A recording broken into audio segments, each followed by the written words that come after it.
My name is Georgina and I'm 32 years old. I own a successful bakery that I built from nothing but dreams and determination. 5 years into my marriage with Daniel, I thought I understood his family's subtle disapproval of my humble beginnings. But nothing prepared me for what happened at his brother Michael's wedding. I had hoped this elegant celebration would finally help me feel accepted. Instead, his father's words shattered that illusion completely. "You don't deserve to be here." Before I share how this nightmare unfolded, please let me know where you're watching from in the comments, hit that like button, and subscribe to hear more stories about standing up for yourself when it matters most. I grew up in a small town called Millfield, where everyone knew each other's business and ambitions rarely extended beyond the county line. My parents worked multiple jobs to keep our family afloat. Dad was a factory worker who picked up weekend shifts at the local hardware store, and Mum cleaned houses while also working as a cafeteria lady at my school.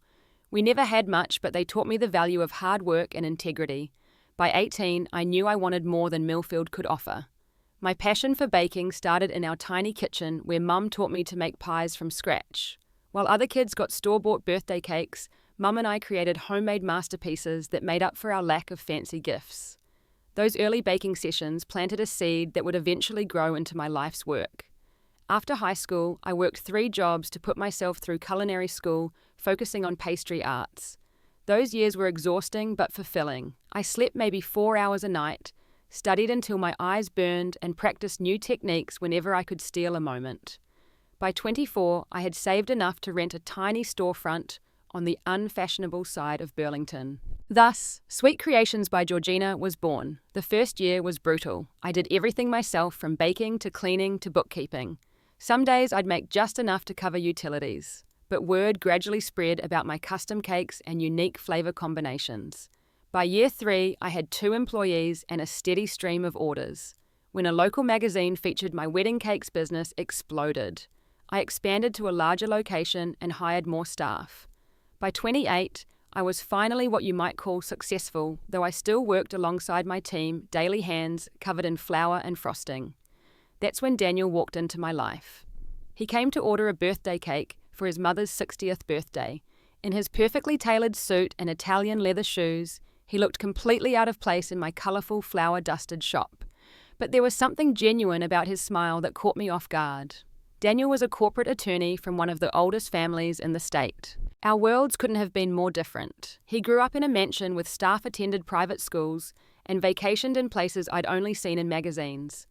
But despite these differences, we connected instantly over a shared love of old movies and dry humour. Our first date turned into 3 more that week. Within 6 months, we were inseparable. Daniel said he loved my drive and authenticity qualities he found refreshing after years in his plastic social circle. I fell for his kindness and the way he seemed truly interested in my work, asking thoughtful questions about my business and encouraging my ambitions. Meeting his family was the first sign that our different backgrounds might be an issue. I'll never forget pulling up to their estate for the first time. The driveway alone was longer than the street I grew up on. Daniel's father, Richard, greeted me with a firm handshake and assessing eyes that made me feel like I was being appraised rather than welcomed. "So you're the baker," he said, managing to make my profession sound like a curious hobby rather than a business I'd built from nothing. Daniel's mother, Vivian, was polite but distant, asking surface-level questions without really listening to my answers. Throughout dinner, Richard peppered the conversation with comments about old money and proper upbringing, while sharing stories about their family's long-standing connections to important people in the state. "Our family has been attending St. George's Academy for 4 generations, Richard announced proudly. "Where did you attend school, Georgina?" When I mentioned my public high school, he nodded with what looked like pity. "Well, I suppose some people can succeed without the right connections. Though it's certainly harder, wouldn't you agree?" Daniel usually jumped to my defense, changing the subject or highlighting my accomplishments. But sometimes he would just squeeze my hand under the table, silently asking me to let his father's comments slide. "He's from a different generation," he'd explain later. "He doesn't mean anything by it." Despite these uncomfortable interactions, Daniel and I were happy. He proposed a year after we met with a vintage ring that showed he'd been paying attention to my taste. I said yes, without hesitation, believing our love would bridge any family differences. Our wedding was small and intimate, much to Richard and Vivian's disappointment. They had pushed for a grand affair at their country club, but Daniel supported my vision of a garden ceremony with only our closest friends and family. Richard made several comments about how they could have provided a more suitable venue, but the day was beautiful nonetheless. Among Daniel's family, his younger brother Michael was the only one who seemed to genuinely accept me. 3 years younger than Daniel, Michael had a more relaxed approach to life and family expectations. He respected my entrepreneurial spirit and often stopped by the bakery just to chat or bring me coffee during busy seasons. When Michael announced his engagement to Amanda, a woman from a similarly wealthy family, I was truly happy for him. They seemed well matched in temperament and values despite their privileged backgrounds. I was even more touched when Michael asked if I would create their wedding cake as my gift to them. "No one makes cakes like you do, Georgina," he said sincerely. "It would mean so much to us." I poured my heart into designing a cake worthy of their celebration, sketching dozens of concepts before landing on a 5-tier masterpiece with hand-piped details and sugar flowers that would take weeks to create. The cake would normally cost around $3,000, but I was happy to contribute it as my gift. This was my chance to showcase my talents to Daniel's family and their social circle. Perhaps finally they would see the value in what I did. The weeks before the wedding were filled with late nights as I personally crafted each delicate sugar flower and perfected every detail. Daniel worried I was putting too much pressure on myself. "They'll love whatever you make," he assured me. "Don't kill yourself trying to impress my father. Nothing ever does." But this wasn't just about impressing Richard. This was about pride in my craft and showing that I belonged in this family through the work of my hands. I wanted to create something so beautiful that even Richard couldn't dismiss it. Little did I know that the wedding weekend would become the breaking point for my relationship with Daniel's family, particularly his father. No cake, no matter how spectacular, could sugarcoat the bitter truth that was about to be revealed. As our car wound up the mountain road toward the exclusive resort where Michael and Amanda's wedding would be held, I tried to quiet the nervous flutter in my stomach. The cliffside resort was exactly the kind of place Richard and Vivian approved of: secluded, expensive, and accessible only to those with the right connections or bank accounts. "Are you okay?" Daniel asked, noticing my silence as we passed through the imposing stone gates. "You've been quiet the whole drive." "Just thinking about the cake," I said, which wasn't entirely untrue. My team would be delivering the cake components tomorrow morning and I would assemble it on site. Everything needed to be perfect. "The cake will be amazing, like everything you create," Daniel assured me, squeezing my hand. "And this weekend will be too. Just try to enjoy yourself." The welcome dinner that evening quickly dampened my hopes for an enjoyable weekend. The ballroom was filled with about 60 guests, all dressed in what they probably considered casual resort wear, but what amounted to designer outfits that cost more than my monthly rent. I wore a simple blue dress that had seemed perfectly appropriate when I packed it, but now felt woefully inadequate. Daniel was immediately pulled into conversation with family friends, leaving me to navigate the crowd alone. I made my way to the bar, hoping a glass of wine might calm my nerves. "You must be Daniel's wife," said an older woman with perfectly coiffed silver hair. "The baker, right?" The way she emphasized baker made it sound like an unusual hobby rather than my profession. "Yes, I own Sweet Creations," I replied, trying to sound confident. "How charming, yay," she said with a thin smile. "It must be so fulfilling to have a little business of your own." Before I could respond that my little business employed 12 people and had been featured in regional wedding magazines, she drifted away to greet someone more important. These interactions continued throughout the evening. People would make surface-level conversation, then subtly disengage when they realized I wasn't part of their social stratum. Daniel was consistently pulled away by family obligations, leaving me stranded in conversations that died the moment he walked away. I spotted Richard holding court near the windows, gesturing grandly as he told some story that had his audience captivated. Our eyes met briefly over the heads of the other guests, and his expression shifted almost imperceptibly before he turned his attention back to his admirers. Later that evening, as I was returning from the restroom, I overheard Richard's voice from around a corner.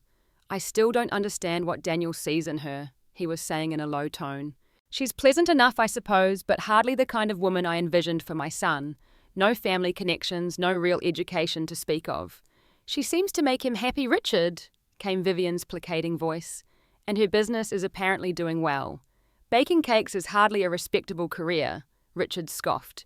"Any housewife can bake a cake." I froze my cheeks, burning with humiliation and anger. I wanted to step around the corner and confront him to defend the business I'd built with my own hands and countless sacrifices. but something held me back a lifetime of being taught not to make scenes, especially at someone else's celebration.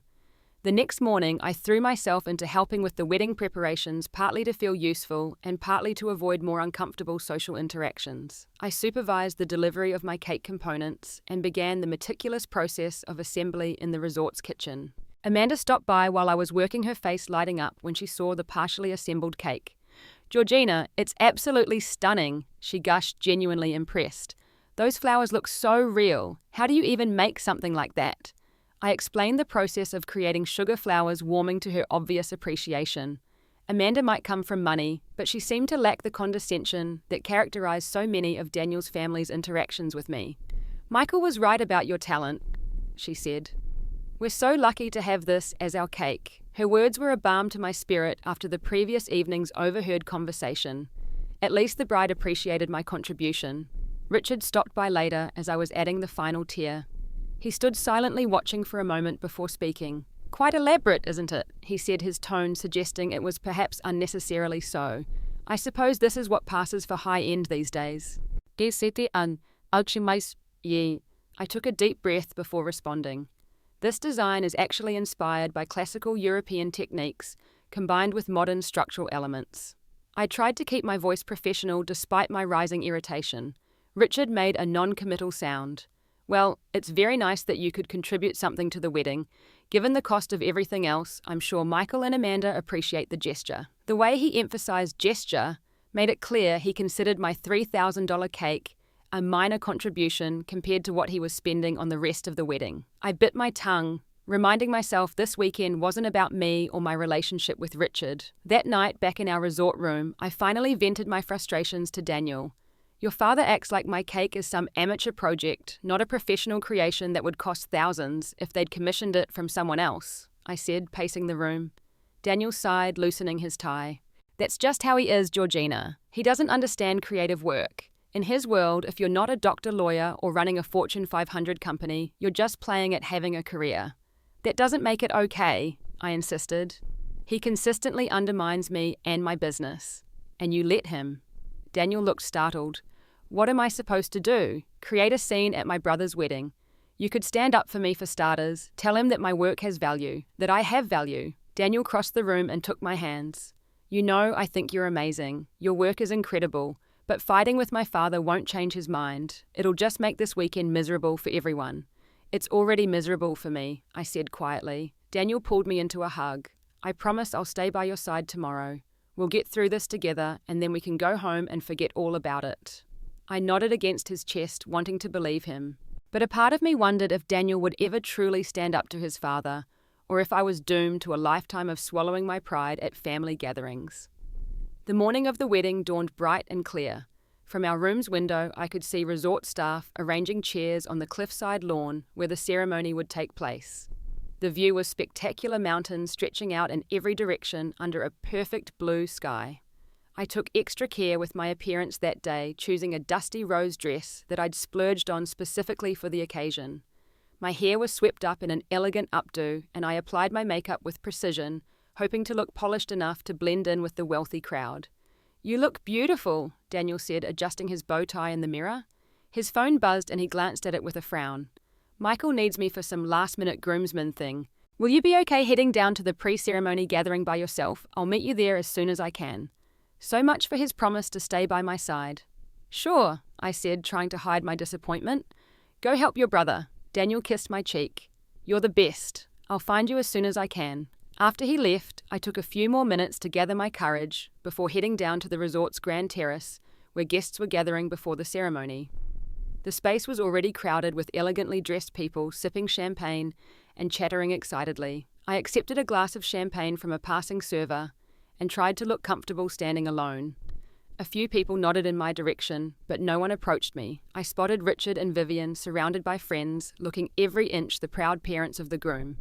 After what felt like an eternity of awkward solitude, an older gentleman approached me. "You look a bit lost, my dear. Are you a friend of the bride?" Actually, I'm Daniel's wife," I explained. "The groom's brother." His eyebrows rose slightly. "Oh, I didn't realize Richard's other son was married. How long has it been?" 5 years. I said, surprised he didn't know. I'd been part of the family for half a decade, yet apparently my existence wasn't noteworthy enough to mention. Must have missed that announcement, he mused. And what does your family do? The familiar question always probing for connections and status. I own a bakery, Sweet Creations. I actually made the wedding cake. A baker? How unique, he said in the same tone one might say, how quaint. And your family business before that? It's not a family business. I built it myself, I clarified. My parents were working class. My father was a factory worker and my mother worked in food service. I see, he said, his interest visibly waning. Well, it's lovely that Richard and Vivian are so welcoming to people from all walks of life. Excuse me, I think I see an old colleague. And just like that, I was alone again. I noticed a photographer gathering family members for pre-ceremony photos. Daniel was there with his parents and Michael. I started to walk over assuming I should be included, but Richard spotted me and quickly spoke to the photographer, who nodded and began arranging the group. Just immediate family for this one, the photographer called out when I approached. I stopped confused. I'm Daniel's wife, I said. We're doing parents and sons first, Richard interjected smoothly. We'll do extended family later. Extended family, as if my marriage to Daniel was some distant connection. I retreated, my cheeks burning with humiliation. Daniel caught my eye and gave me an apologetic look, but didn't speak up. They never did get around to those extended family photos. As I stood awkwardly at the periphery of the gathering, a warm voice spoke beside me. That cake you made is absolutely spectacular. My daughter couldn't stop talking about it. I turned to find an elegant woman about Vivian's age smiling at me. You must be Amanda's mother. Thank you, that's very kind. Barbara, she confirmed, offering her hand. Amanda tells me you own your own bakery. I'm impressed. It takes real guts to build a business from scratch. For the first time that weekend, someone was speaking to me like a person of value rather than an interloper. Thank you. It hasn't been easy, but I love what I do. We chatted pleasantly about entrepreneurship and the challenges of building a brand. Barbara, it turned out, had started a successful interior design firm in her 30s after her divorce, so she understood the work that went into creating something from nothing. Our conversation was interrupted by the announcement that the ceremony was about to begin. As guests moved toward the seating area, Daniel finally appeared at my side. Sorry about that, he said breathlessly. Everything was chaos. The best man lost the rings, then found them. Then Michael had a moment of panic. It's fine, I said, not wanting to start an argument right before the ceremony. Let's go find our seats. The ceremony itself was beautiful. The cliffside setting provided a dramatic backdrop as Michael and Amanda exchanged heartfelt vows. Watching Michael's face as Amanda walked down the aisle, his eyes filling with tears of joy, momentarily made me forget all the discomfort of the weekend. This was what mattered, two people committing their lives to each other out of love. I glanced at Daniel during the vows and found him equally moved, a tear sliding down his cheek as his brother pledged his life to Amanda. He caught me looking and squeezed my hand, mouthing, I love you. In that moment, I felt a renewed hope that maybe everything would be okay. That hope was short-lived. At the reception, I discovered we had been seated at different tables. Daniel was at the family table near the front, while I was relegated to a table with distant cousins and friends of the bride's family at the back of the room. There must be some mistake, Daniel said when I pointed this out, frowning at the seating chart. Richard appeared beside us. No mistake, he said smoothly. We needed to balance the tables, and since Georgina doesn't know many people, we thought she might enjoy meeting some new faces. He clapped Daniel on the shoulder. Come, son, Senator Wilson is here, and he's been asking about you. Potential connections for your firm. Daniel hesitated, looking between his father and me. I should sit with my wife. Don't be silly, Richard said. This is a networking opportunity you can't afford to miss. Georgina understands. Don't you dare. Put on the spot, what could I say? Make a scene and demand my husband sit with me like a petulant child. Of course, I said stiffly. Go ahead, Daniel. Daniel gave me an apologetic look, but allowed his father to lead him away. I made my way to my assigned table, where I was met with polite but minimal conversation from people who clearly wondered who I was and why I was seated with them. Throughout the dinner, I watched as Richard kept Daniel engaged with various important guests, skillfully preventing him from making his way back to me. Each time Daniel seemed about to break away, Richard would introduce him to someone new, his hand firmly on Daniel's shoulder in a gesture that seemed friendly but served to steer him. I also noticed Richard drinking heavily, something Daniel had mentioned was unusual for his father. By the time the cake cutting approached, Richard's face was flushed, and his gestures had become more expansive, his voice slightly louder than appropriate. As the master of ceremonies announced it was time to cut the cake, I felt a flutter of pride. This at least was my moment, my contribution to the celebration that couldn't be minimized or hidden away at a back table. The cake had been wheeled out to appreciative murmurs from the guests. It truly was spectacular, if I do say so myself. Each tier perfectly executed the sugar flowers, so realistic that several guests tried to smell them. Michael took the microphone before cutting the cake. Before Amanda and I make the first cut, I want to take a moment to thank my incredibly talented sister-in-law, Georgina. She created this masterpiece for us as her gift, and as anyone in the wedding industry knows, this is no small contribution. Georgina, your artistry amazes me. Thank you. The guests applauded, and for a moment I felt a warm glow of appreciation. I glanced at Richard and saw his face darken as attention turned to me. He drained his glass of whiskey and immediately signaled a server for another. After the cake was cut and served, I decided I'd had enough of sitting alone. I made my way through the crowd to find Daniel, who was in conversation with an older man in an expensive suit. Richard hovered nearby, his posture stiff as he watched me approach. "Daniel, can I speak with you for a moment?" I asked, trying to keep my voice light. Daniel looked surprised but nodded. "Of course. Excuse me, Judge Marshall. I'll be right back." Richard immediately stepped forward. Daniel, the judge, was just getting to the matter we discussed earlier. "It'll only take a minute," I insisted, placing my hand on Daniel's arm. Richard's face flushed darker. "This is hardly the time for personal matters." "It's fine, Dad," Daniel said. "Give me 2 minutes." Richard followed as we stepped away from the group, his movements slightly unsteady. We found a relatively quiet spot near one of the large windows overlooking the darkened mountains. "What's up?" Daniel asked. "What's up? I've barely seen you all day," I said, keeping my voice low. "You promised you'd stay with me." Daniel had the grace to look ashamed. "I know, and I'm sorry, but you have to understand these connections are important for my career. Judge Marshall could help me make partner next year." "More important than your wife feeling completely isolated at your brother's wedding?" I asked. Richard, who had been hovering within earshot, stepped closer. "Perhaps this conversation could wait until after the celebration." He said, his words slightly slurred. "Daniel has obligations to the guests." "I'm a guest too," I pointed out. "And his wife." Something in Richard's expression changed, a hardness entering his eyes. "Yes, you've certainly made yourself at home in this family, haven't you?" Daniel sensed the shift in tone. "Dad, let's not do this now." "Do what?" Richard said, his voice rising slightly. "Discuss how your wife has been pouting all weekend because she's not the center of attention. How she expects you to neglect important connections to hold her hand. That's not fair," I said, feeling heat rise in my cheeks. "I've been nothing but supportive of Daniel's career. I just expected a little consideration at an event where I knew almost no one." Richard scoffed. "Consideration. We invited you to a celebration that cost more than your little shop probably makes in a year. You got to show off your little cake hobby to people who could actually afford to hire you if they were impressed, which I doubt they were. What more do you want?" "Dad," Daniel hissed, glancing around to see if anyone had heard. A few nearby guests were indeed starting to look our way. "You're drunk. You need to lower your voice." "I'm not drunk enough to pretend anymore." Richard shot back, turning his attention to me. "You want to know the truth, Georgina. You don't belong here. You never have. You're not our kind of people, and you never will be, no matter how many fancy dresses you buy or how many cakes you bake." Each word hit like a physical blow. I felt tears threatening but refused to let them fall.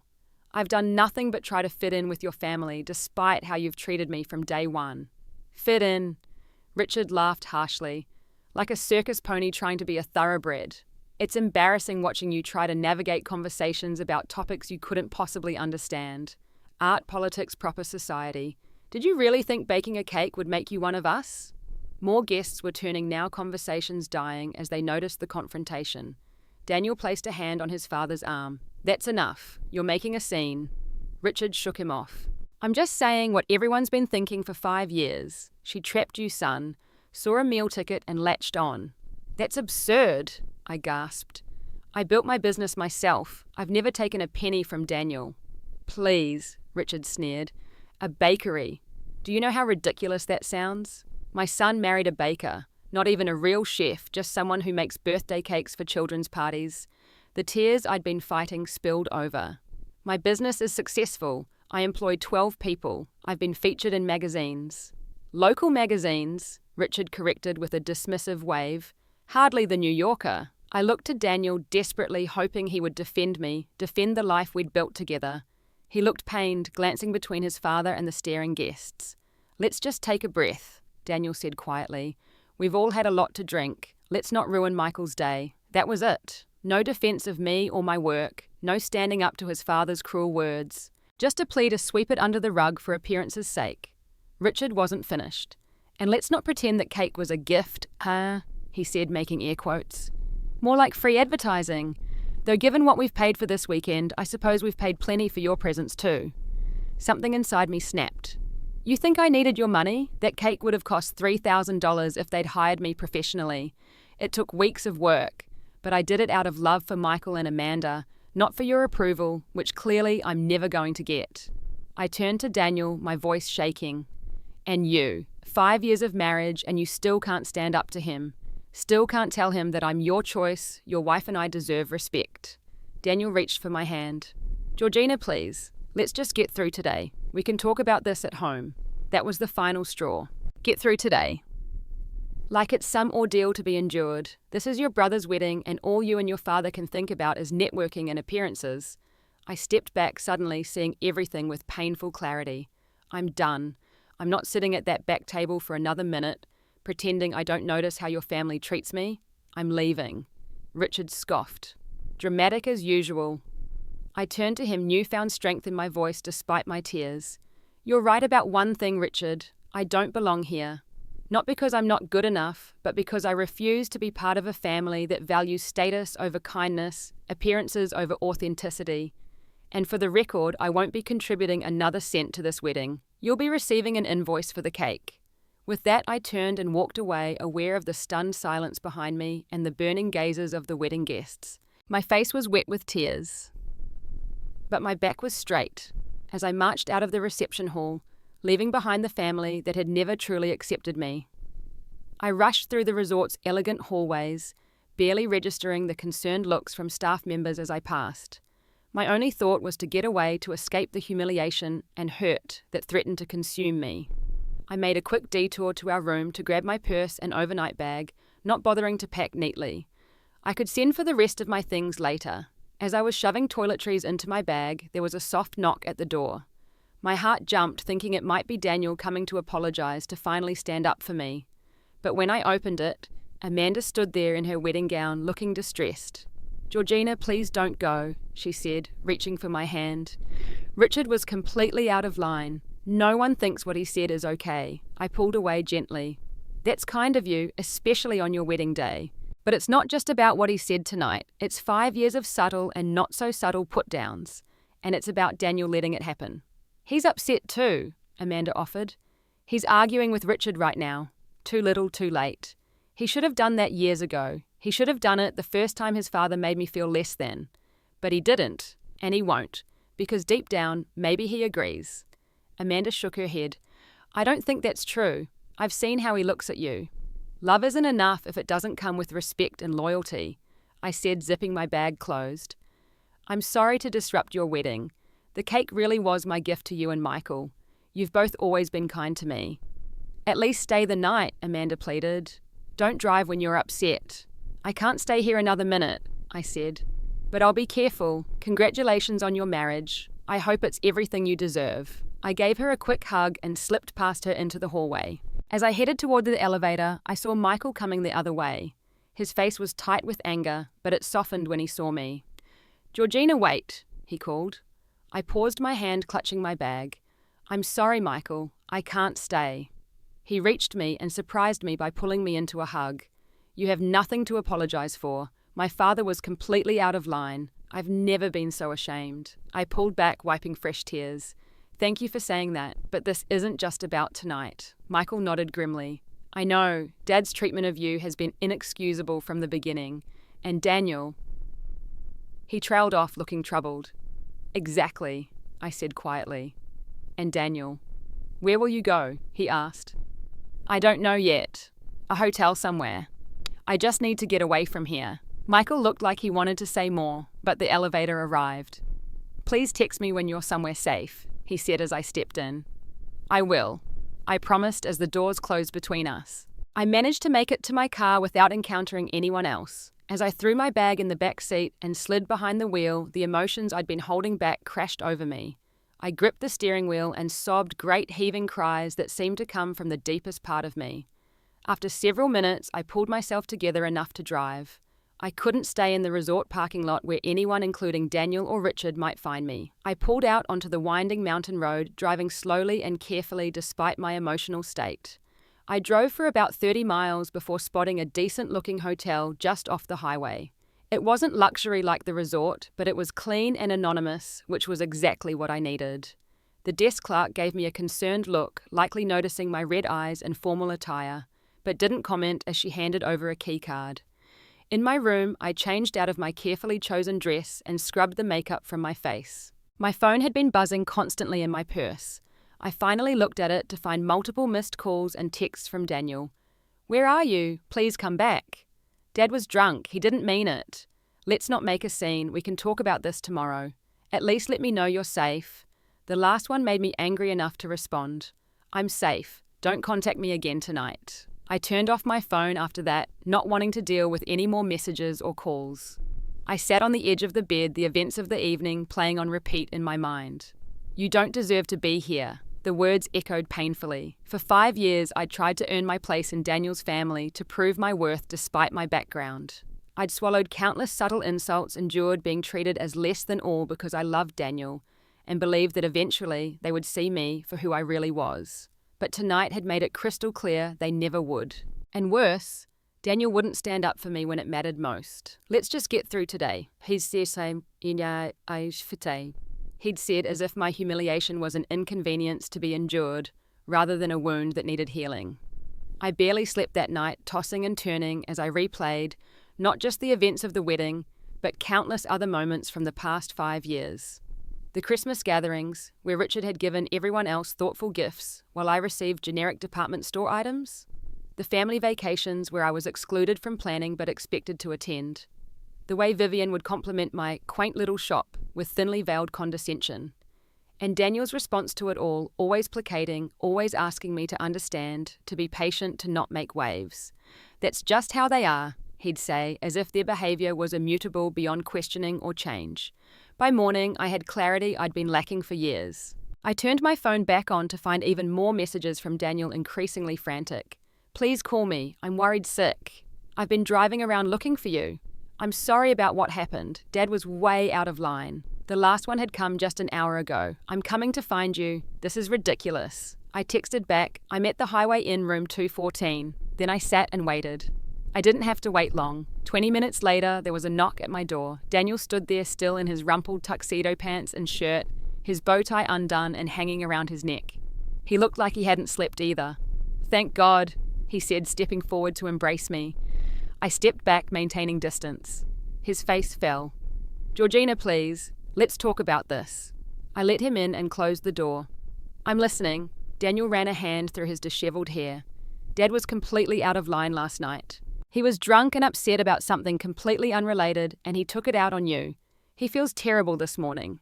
Does he?" I asked skeptically. "Did he tell you that?" Daniel hesitated.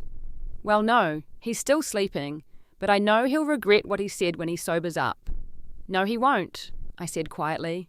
"He meant every word, Daniel. The alcohol just removed his filter." "That's not fair," Daniel protested. "Dad has always been welcoming to you." I laughed a hollow sound. "Welcoming? Are you serious? He's tolerated me at best, and even that's being generous. Last night wasn't an anomaly. It was just him finally saying out loud what he's been communicating in 1,000 small ways for 5 years. Daniel sat heavily on the edge of the bed. "You're overreacting. Yes, Dad can be a snob, and yes, he probably wished I'd married someone from our social circle, but that doesn't mean he doesn't accept you." "Accept me?" I repeated.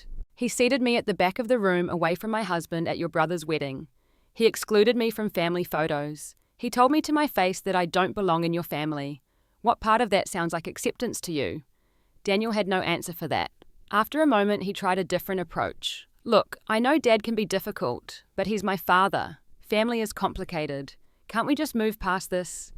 That's your solution. Just move past it like it never happened. Continue showing up to family events where I'm treated like an interloper. Keep smiling through his insults. What do you want me to do? Daniel asked, frustration creeping into his voice. Cut off my family, never speak to my father again. I want you to stand up for me, I exclaimed.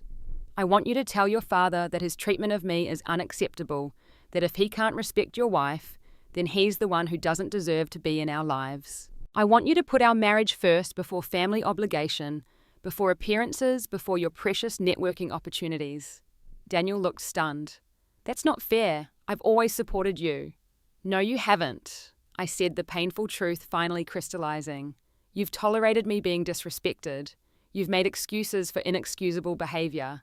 You've asked me to understand rather than demanding that they treat me with basic dignity. You're being dramatic, Daniel said, his tone dismissive. It was one bad night. It was the last in a long series of bad nights and days and moments, I corrected. And your reaction right now tells me everything I need to know about where I stand with you. I took a deep breath and said the words I never thought I would. I'm going home, Daniel. Alone. I need space to think about whether this marriage can be saved. Daniel's face paled.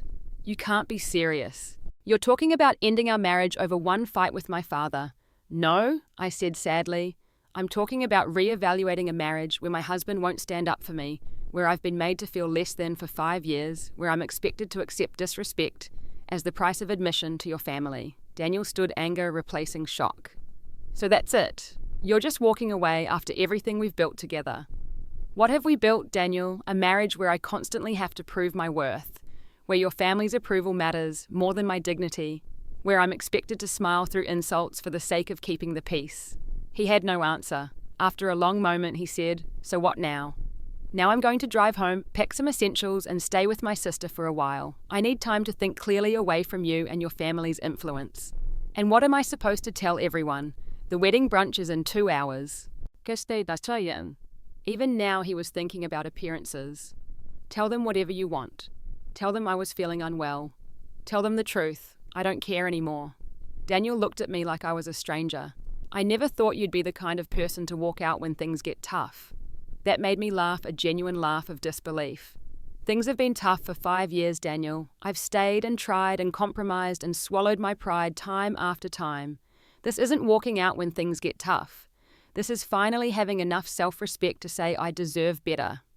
We stared at each other across the hotel room, 5 years of marriage, suddenly feeling like an unbridgeable chasm between us. Finally, Daniel turned toward the door. Fine. Take your time. Go to your sister's.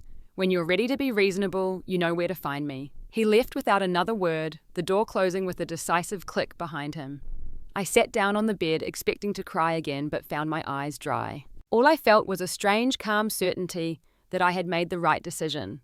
I checked out of the hotel and drove the 3 hours back to our house, grateful that Daniel would be occupied with wedding festivities for at least the rest of the day. Our home, a charming craftsman-style house that we'd renovated together, suddenly felt like a museum of a life I wasn't sure I wanted anymore. I moved through the rooms efficiently, packing clothes, toiletries, important documents, and a few sentimental items. I didn't take much, just what I would need for a few weeks. As I was about to leave, I remembered the cake invoice. I sat at our desk and created a formal invoice for $3,000 for the wedding cake, addressed to Michael and Amanda, and left it on the kitchen counter where Daniel would find it. I didn't feel good about charging Michael for the cake after he'd been so kind, but the principle mattered. Richard needed to understand that my work had real value, that it wasn't a hobby or a cute little pastime. It was my livelihood, my passion, and my art. My sister Taylor welcomed me with open arms and no questions when I showed up at her door with my bags.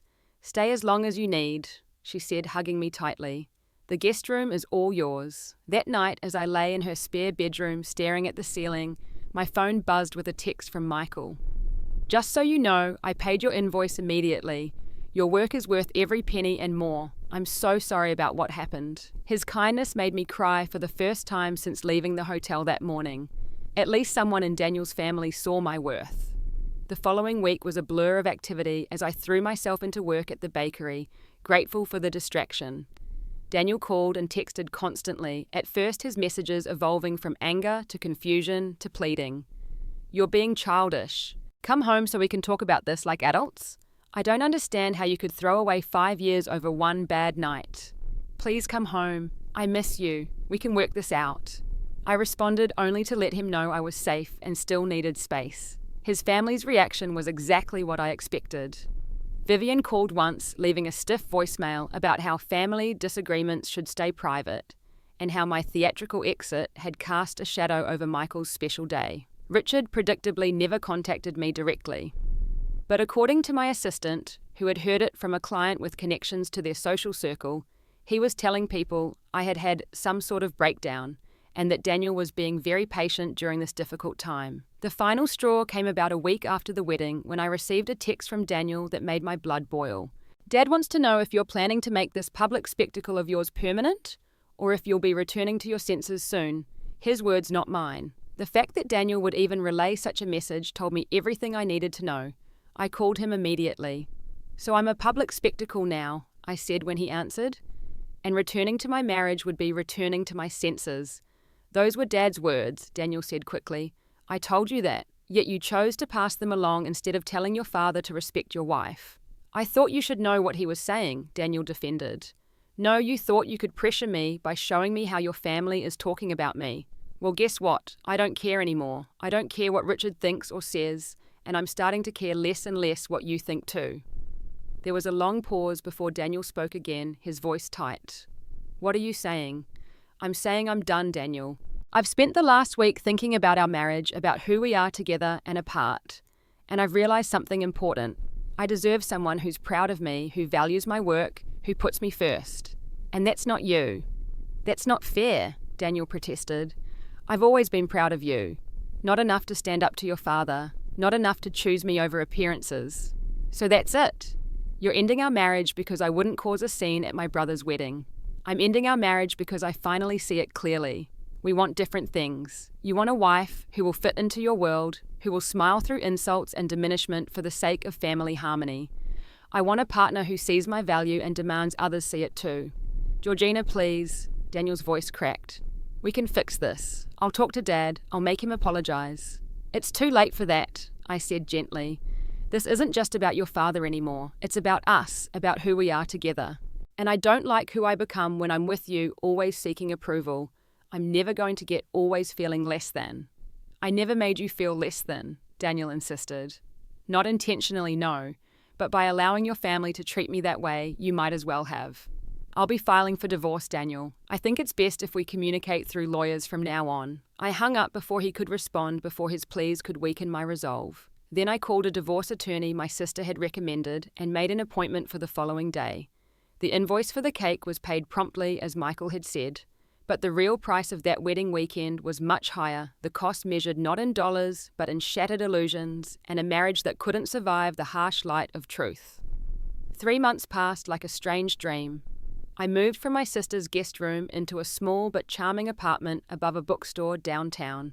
The space was entirely mine, decorated exactly as I wanted, without consideration for anyone else's taste or preferences. After years of compromising on everything from furniture to dinner plans, there was a bittersweet freedom in making decisions solely for myself. The divorce proceedings moved forward with surprising efficiency. Daniel initially contested it, hiring an aggressive attorney who sent threatening letters about how I would regret this impulsive decision.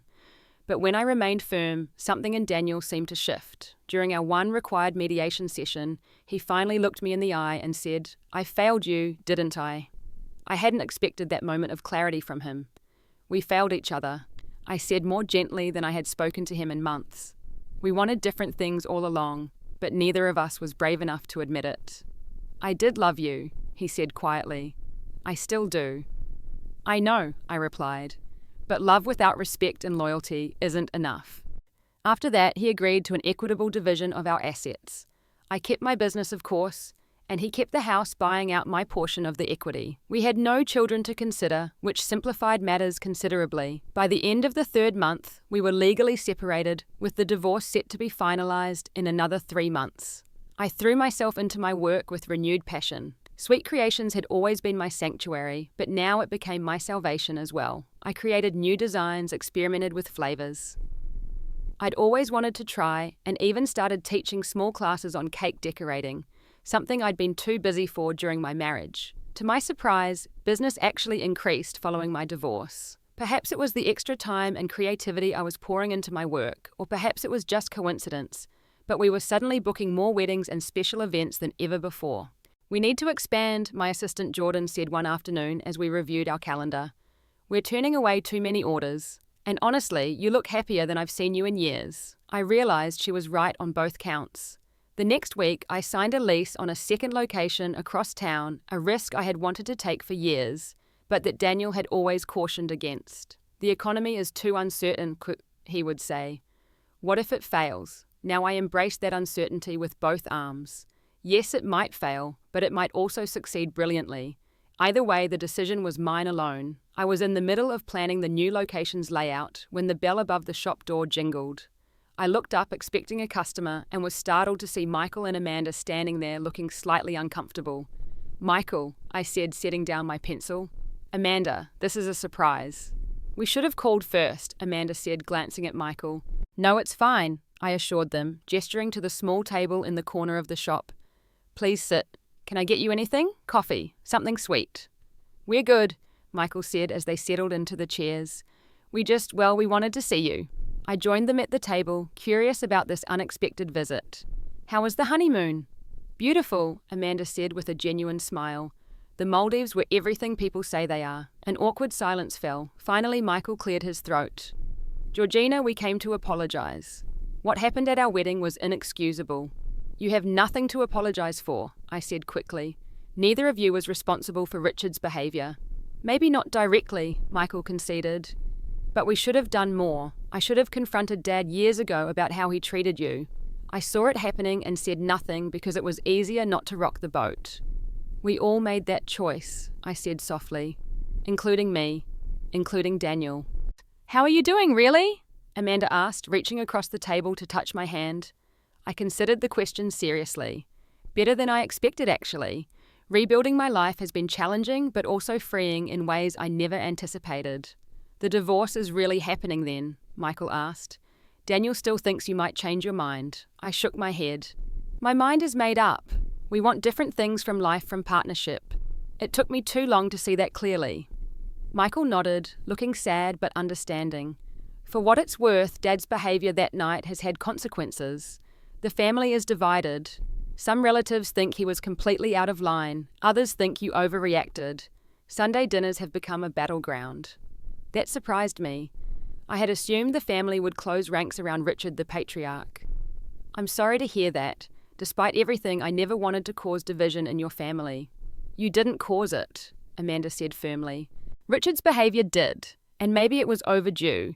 Some things need to be brought to light before they can heal." "How is Daniel really?" I asked, realizing I did still care about his well-being even if we couldn't be together. Michael sighed. "Struggling. I think he finally understands what he lost and why. He started therapy, actually. Said he needs to figure out why he could never stand up to Dad." That news hit me harder than I expected. All those years I had suggested therapy, only to be told it wasn't necessary. Now too late for us, he was finally willing to do the work. "I'm glad," I said sincerely. "I hope it helps him." Before they left, Amanda hugged me tightly. "Your cake was the most beautiful thing I've ever seen. Everyone said so. I have the top tier in my freezer for our anniversary." "I meant what I said," Michael added.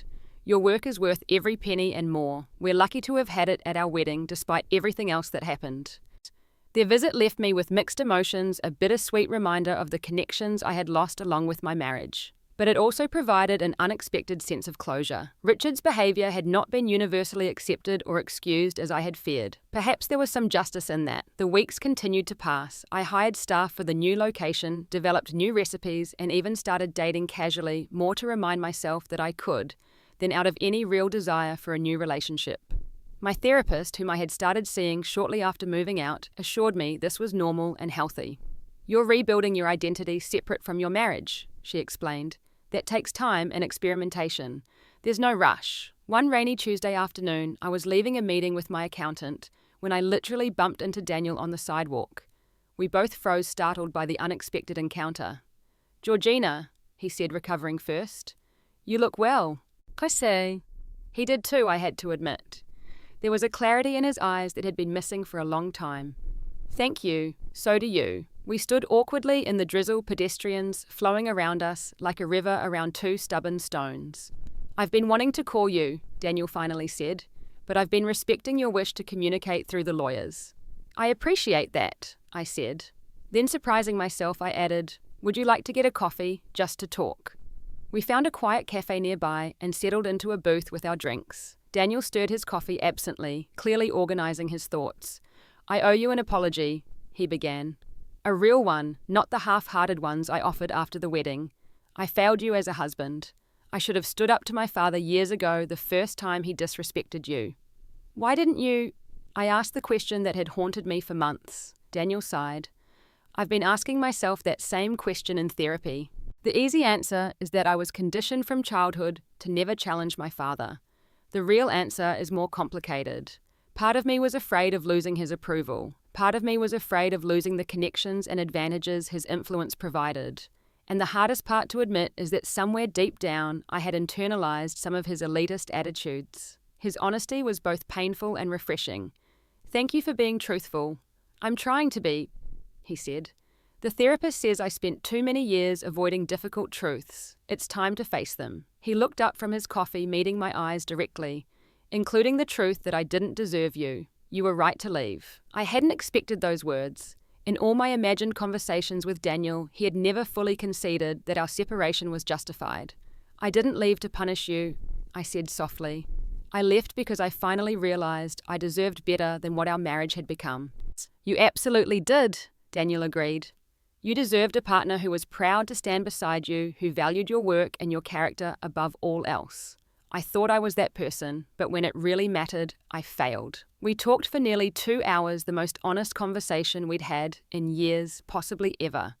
Daniel told me about his therapy journey, his growing estrangement from his father, his realization that many of the values he had been raised with were shallow and ultimately unsatisfying. "I'm making changes," he said.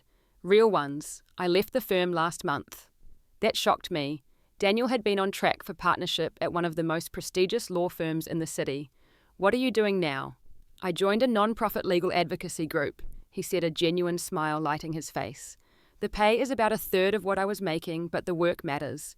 We're helping low-income families fight predatory landlords and lenders." "That sounds fulfilling," I said, genuinely happy for him. "I always thought you would excel at work that aligned with your values." As we prepared to leave, Daniel hesitated. "Georgina, I want you to know that I understand why you're divorcing me. I'm not contesting it anymore.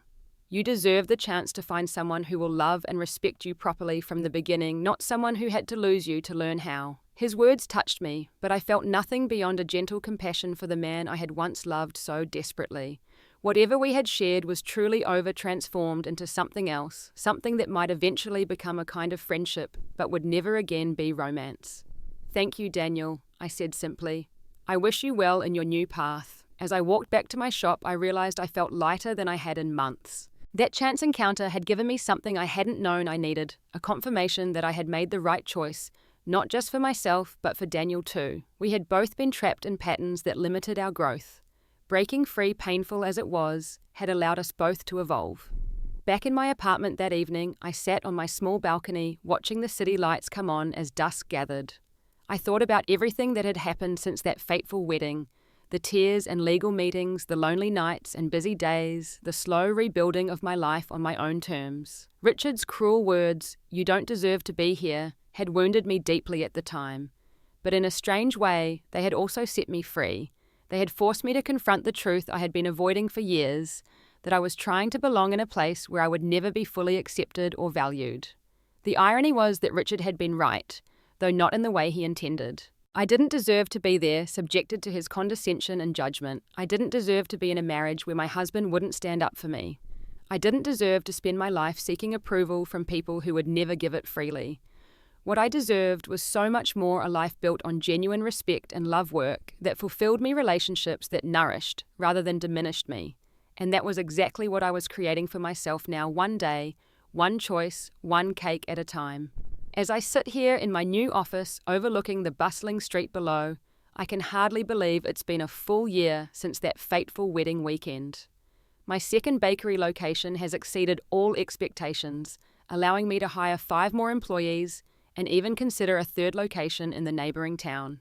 The glossy magazine on my desk features my latest wedding cake design on the cover, a validation I once desperately sought from my former in-laws but now accept with quiet pride in my own accomplishments. The path to healing wasn't linear or easy. There were nights I questioned everything, days when the loneliness felt suffocating, moments when I wondered if I had made a terrible mistake. But with each passing week, the fog of doubt lifted a little more, revealing the clear sky of my own potential that had been obscured for too long. My therapy sessions became less about processing the trauma of my marriage's end and more about building the future I wanted. "What brings you joy?" my therapist would ask. "What makes you feel whole and valued?" Questions I had never really considered during my years with Daniel, when fitting into his world, had taken precedence over discovering my own. My sister Taylor remained my rock throughout the transition. "I never liked him anyway," she confessed one wine-filled evening. "He always looked at you, like you should be grateful he chose you instead of the other way around." Her words stung with their accuracy. I had been grateful, hadn't I? Grateful that someone from Daniel's world saw value in me as if his selection validated my worth. How wrong I had been. The divorce was finalized 6 months after I walked out of the wedding. Daniel and I signed the papers in our respective lawyers' offices, never seeing each other face to face for the final act of our marriage. He sent me a simple text afterward. "I wish you every happiness. You deserve it." For once, I believed he meant it sincerely. My relationship with Michael and Amanda evolved in unexpected ways. Free from the tension of my marriage to Daniel, we developed a genuine friendship. They became regular visitors to my bakery, and I created a special cake for their first anniversary on the house, this time a gift from my heart, rather than an attempt to prove my worth. Through them, I heard occasional news of the family I had once tried so hard to join. Richard and Vivian had separated briefly after the wedding debacle, though they eventually reconciled. Richard had suffered a minor heart attack that, according to Michael, had humbled him somewhat. He had even asked for my address, apparently intending to send an apology letter, though nothing ever arrived. I found I didn't need his words anyway. My healing wasn't dependent on his recognition of the harm he had caused. Daniel threw himself into his non-profit work, earning recognition for a class action suit against a particularly egregious slumlord. I saw his picture in the local paper, looking thinner, but somehow more substantial, as if shedding the weight of his father's expectations had allowed his true self to emerge. I felt a complex mixture of emotions, seeing him thus transformed, pride in his growth, tinged with the bittersweet knowledge that we had needed to part for either of us to become who we were meant to be. My own personal life blossomed slowly like a cautious flower, testing the air after a long winter.